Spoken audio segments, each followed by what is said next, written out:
अतीक अशरफ की हत्या के पीछे गोगी गैंग।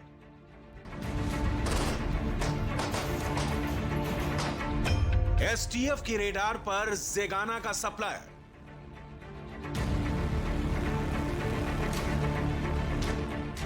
अतीक मर्डर का तिहाड़ कनेक्शन।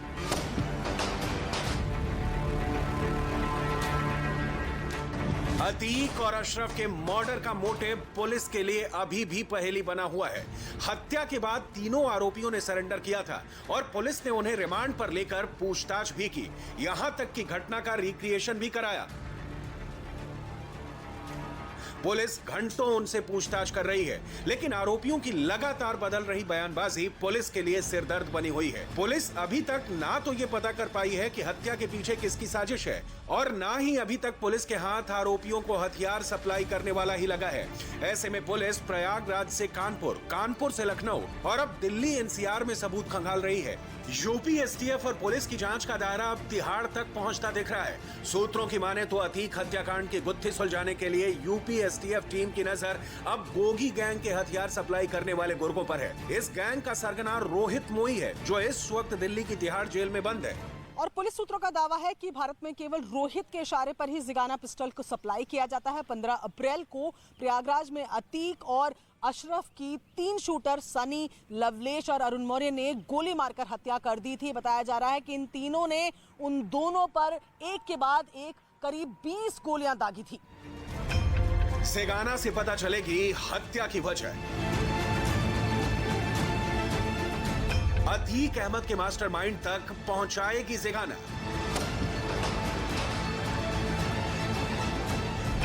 जेगाना बताएगी शूटरों के सरगना का पता।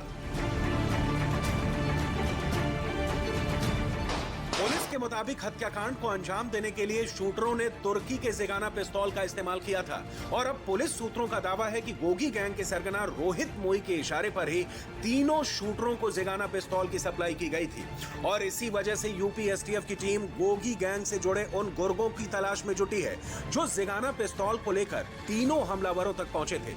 साथ ही यूपी पुलिस जेल में बंद गैंगस्टर रोहित मोई से भी पूछताछ की तैयारी में है, जिससे ये पता लगाया जा सके कि तुर्की के इस हथियार को अतीक अहमद और अशरफ के हथियारों तक कैसे पहुंचाया गया।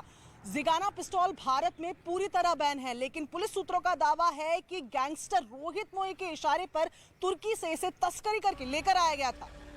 पुलिस सूत्रों के मुताबिक इस बात का भी पता लगाया जा रहा है कि किसने गोगी गैंग से जेगाना पिस्तौल खरीदी थी, क्योंकि एक जेगाना पिस्तौल की कीमत करीब 12 लाख से ज्यादा है। सूत्रों का कहना है कि अतीक को मारने के लिए 3 जेगाना पिस्तौल की डील हुई थी। मतलब हत्याकांड को अंजाम देने के लिए करीब 36 से 40 लाख रुपए खर्च किए गए थे। और पुलिस सूत्र ये भी बताते हैं कि जिन 3 शूटरों ने अतीक को मारा था उनके लिए 40 लाख रुपए एक बहुत बड़ी रकम है। मतलब तीनों शूटरों के लिए इतनी बड़ी रकम का इंतजाम करना नामुमकिन है और इसी वजह से यूपी एसटीएफ की टीम हथियार सप्लाई करने वाले गुर्गों तक पहुंचने की कोशिश में है। पुलिस सूत्रों का दावा है कि जेगाना पिस्तौल दिल्ली से मेरठ, लखनऊ और कानपुर होते हुए प्रयागराज पहुंची होगी। एक आशंका ये भी जताई जा रही है कि हथियार सप्लाई का रूट दिल्ली से सीधे प्रयागराज का भी हो सकता है।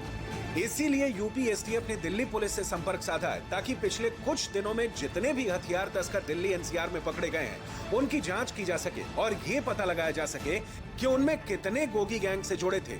मतलब यूपी एसटीएफ ये पता लगाने में जुटी है कि तुर्की की जेगाना पिस्तौल किसके इशारे पर ऑर्डर हुई थी और कैसे उन्हें हथियारों तक पहुंचाया गया था।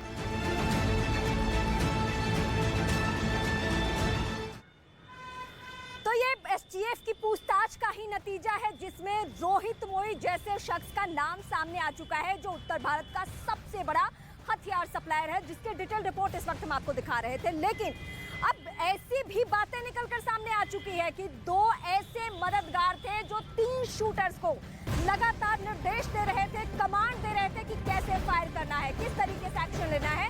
तो ये इस वक्त की सबसे बड़ी जानकारी हम अपने दर्शकों तक पहुंचा रहे हैं कि ये 3 शूटर्स किसके कहने पे कैसे आते हैं, कैसे रेकी करते हैं, कैसे ई रिक्शा का इस्तेमाल करते हैं, 2 फोन का इस्तेमाल करते हैं। लेकिन वो 2 फोन प्रयागराज स्टेशन के पास मिला है, उसमें सिम कार्ड नहीं है। तो पुलिस तमाम कड़ियों को आपस में जोड़कर देख रही है कि क्या इन सबका आपस में कोई मेल है ये इस वक्त की सबसे बड़ी जानकारी हम आप तक पहुंचा रहे हैं कि ऐसा नहीं है कि ये सिर्फ 3 शूटर्स थे, 3 हमलावर थे। इन तीनों ने ही सिर्फ घटना को अंजाम दिया। हालांकि बरगलाने की कोशिश खूब हुई है इनके तरफ से। यही कहा गया है कि हमारे अलावा कोई साजिश करता नहीं है, हमें अपना नाम अपराध की दुनिया में चमकाना था, इसलिए हमने ऐसा कदम उठाया। लेकिन सच्चाई ये नहीं है, बाहर से कोई ना कोई इन्हें हेल्प जरूर कर रहा था। अब चूंकि यही बातें आपस में मैच नहीं कर रही है, तीनों हमलावरों से लगातार पूछताछ की जा रही है, तो अब एसआईटी के सामने जो आखिरी विकल्प है वो विकल्प है लाई डिटेक्टर का। और इस वक्त सबसे बड़ी जानकारी जो हम मददगार के तौर पे दे रहे हैं कि 2 ऐसे लोगों के बारे में पता चला है पूछताछ में जिन्होंने सपोर्ट किया है, जो इसी प्रयागराज में, जहां पे इस वक्त मैं हूं, मैं नैनी जेल में हूं, और इसी प्रयागराज की चौहद्दी में उन दोनों लोगों के बारे में पता चल रहा है। उनका लोकेशन भी आसपास ही आ रहा है। पुलिस बहुत पब्लिकली नहीं इसलिए बातें कर रही है, उनका नाम खुलासा नहीं कर रही है, क्योंकि उन्हें भी गिरफ्त में लेना है। अशरफ हत्याकांड मामले में बड़ा खुलासा हुआ है। दरअसल एसआईटी जांच के दौरान ये बात सामने आई है कि इन तीनों शूटर्स के 2 और मददगार इस हत्याकांड में शामिल थे।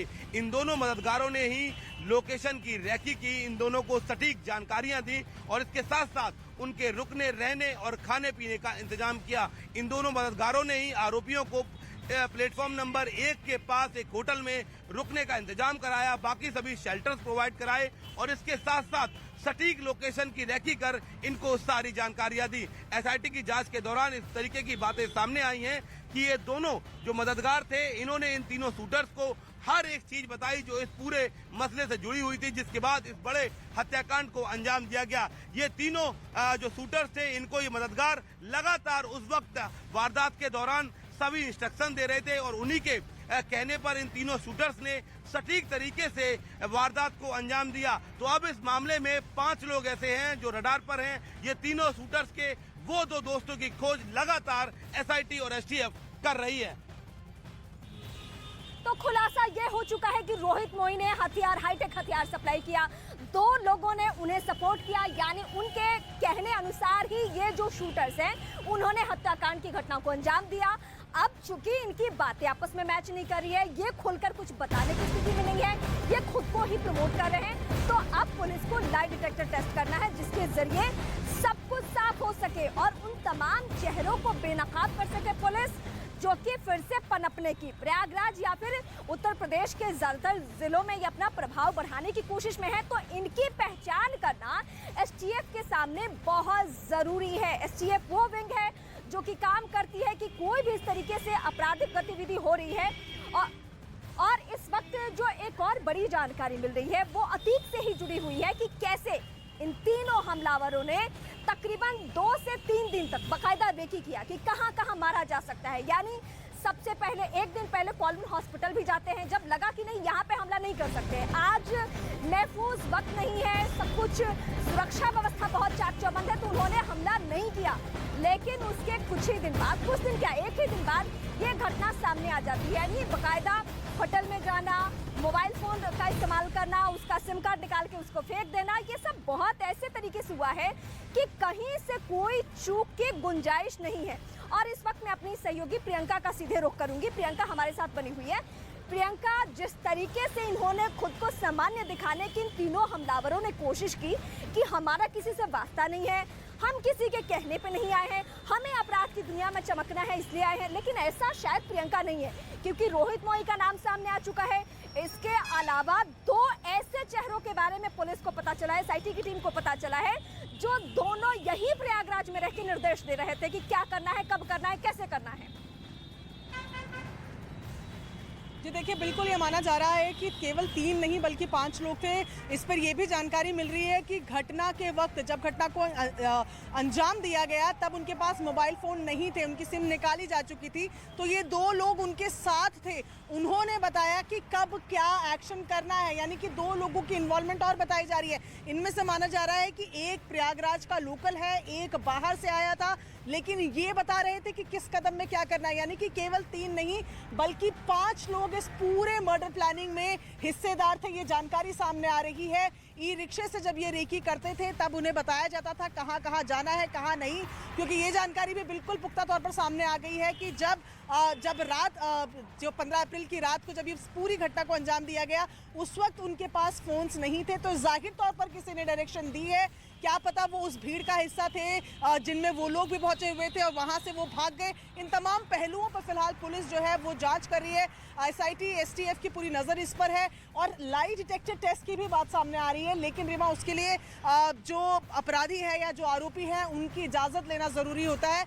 उस प्रोसेस पर भी अभी पुलिस सोच रही है, लेकिन आज की अगर बात करें, बड़ी जानकारी आपके जरिए भी हम दर्शकों तक पहुंचा रहे हैं। जी प्रियंका, मैं आपका रुख एक बार फिर से करूंगी। बड़ी जानकारी हम अपने दर्शकों को पहुंचा रहे हैं, लेकिन कहां से ये सिलसिला शुरू होता है? उमेश पाल हत्याकांड से अतीक का मामला फिर से सामने आ चुका है और उसी वक्त क्या हुआ, शेरे अतीक नाम से एक व्हाट्सएप ग्रुप बनाया जाता है जो 200 लोगों का ग्रुप था, जिसमें प्रयागराज, कौशाम्बी सहित कई जिलों के जो युवा हैं, जो यूथ हैं, वो उसमें एक्टिव थे। और इसको हैंडल कौन कर रहा था? वो असद, जो कि एनकाउंटर में मारा जा चुका है।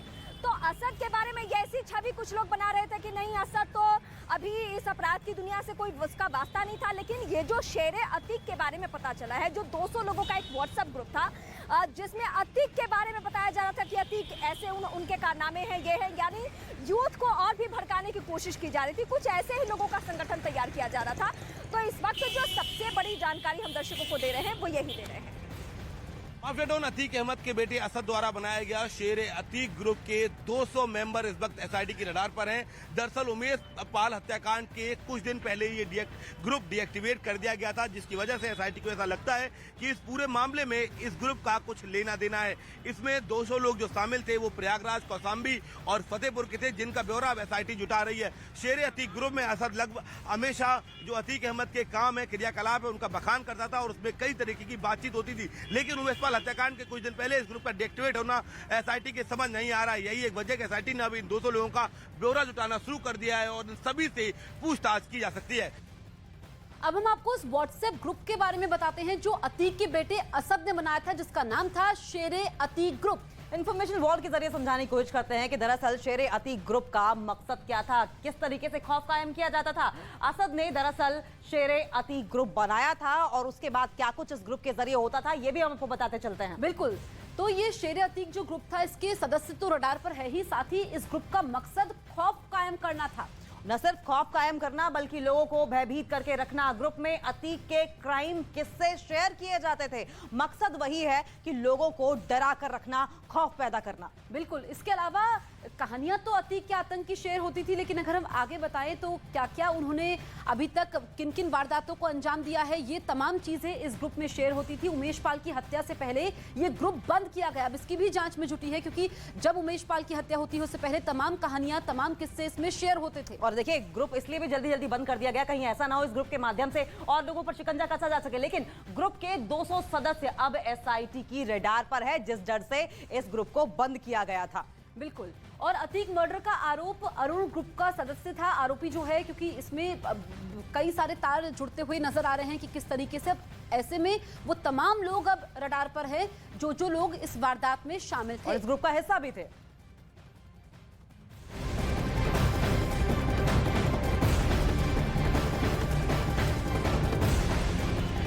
लेकिन इस पूरे घटनाक्रम के बारे में ये कहा जा रहा है कि जो मास्टरमाइंड की भूमिका में रहा है वो है गुड्डू मुस्लिम।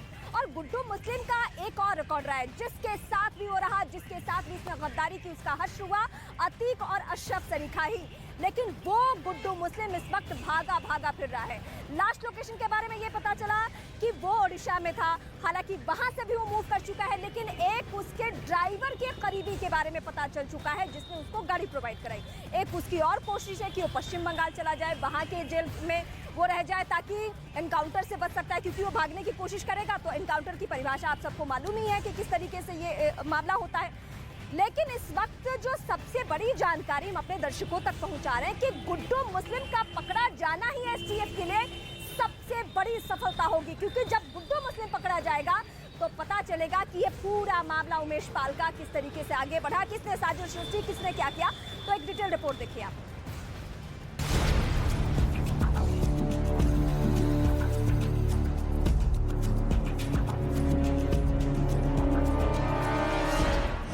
गुड्डू मुस्लिम की मिली लास्ट लोकेशन।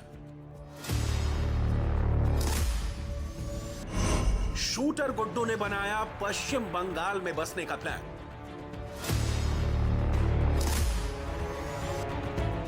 कौन बेच रहा है गुड्डू मुस्लिम का नाम? उमेश पाल हत्याकांड में मोस्ट वांटेड गुड्डू मुस्लिम बहुत डरा हुआ है। उसे डर है कि यूपी एसटीएफ कहीं उसका एनकाउंटर न कर दे, और यूपी एसटीएफ के एनकाउंटर से बचने के लिए वो पश्चिम बंगाल को सबसे सुरक्षित ठिकाना मान रहा है। पुलिस सूत्रों के मुताबिक वो पश्चिम बंगाल में चोरी करने की कोशिश कर रहा है ताकि पश्चिम बंगाल की पुलिस उसके खिलाफ चोरी का केस दर्ज करे। इसके लिए वो कई बार छोटा राजन गैंग की भी मदद ले चुका है। यही वजह है कि खुफिया एजेंसियों से मिले इनपुट के बाद यूपी एसटीएफ की टीम उसकी तलाश पश्चिम बंगाल में भी कर रही है। हालांकि दावा किया गया कि गुड्डू मुस्लिम की लास्ट लोकेशन ओडिशा के पुरी में मिली, लेकिन वो वहां